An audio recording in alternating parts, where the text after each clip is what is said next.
Assalamualaikum Mr. Raza, I'm Dr. Awanis. I'm doctor in charge of your mother's case. I was informed that you would like to get an update on your mother's condition and on what has happened during her dialysis yesterday. I know that the whole situation is distressing for you and your family members at current point. First of all, I would like to just update about Madam Z's condition right now.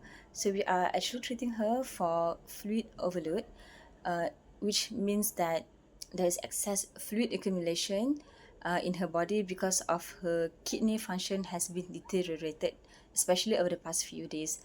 We we we noticed that she has before this stage 5 kidney disease, and this is the first time also she's underwent a for dialysis process. So what happened is that because of the fluid accumulation, we have decided to give her initially medications to help remove the excess fluid, but we noticed that the past few days when we give the medication, her condition remained the same. That's why we have decided to proceed with dialysis in her case. So the dialysis itself has a few complications, and also it comes with other risks. It may or may not happen to certain patients. But mother condition, what happened yesterday was first was fitting. Second, her blood pressure also has become lower than usual because during the dialysis itself. So this is fitting is not so common complication that happen in a dialysis patient, but it may happen in a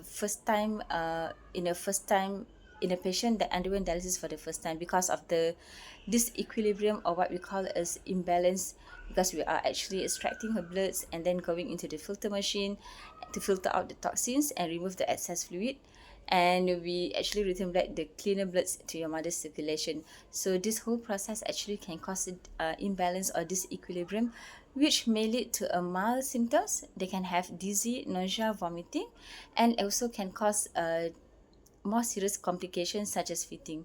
Yesterday we also did a CT brain to just make sure that there is no bleeding in her brain that can cause fitting, and the report has came back that there is no bleeding.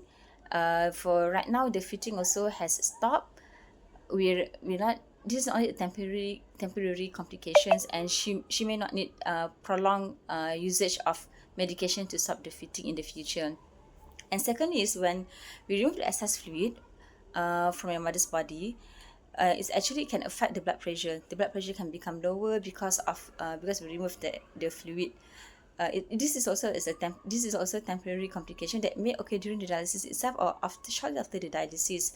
So if this happen, what we're gonna do is uh, we have to we have to give medication to increase her blood pressure temporarily. So apart from these complications, uh, there are also other complications to the heart. Okay, for example, she can has chest discomfort. She can has chest pain. Second, she can has irregular rhythm of the heart. She can also apart from that, other patients who undergone for dialysis, they can have complications such as stroke, infection, and also bleeding. So all of these are the complications of the dialysis.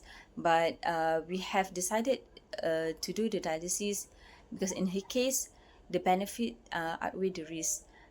We wanted to remove the excess fluid so that it won't disturb her vital organs, for example the lungs. So we wanted to make sure that the fluid doesn't accumulate in the lungs, because when it accumulates in the lungs, it can cause your mother to feel more breathless and that she requires oxygen to breathe. So I hope that my explanation is clear. If you have any question, you can ask me. You can ask me or my other colleagues about the whole situation.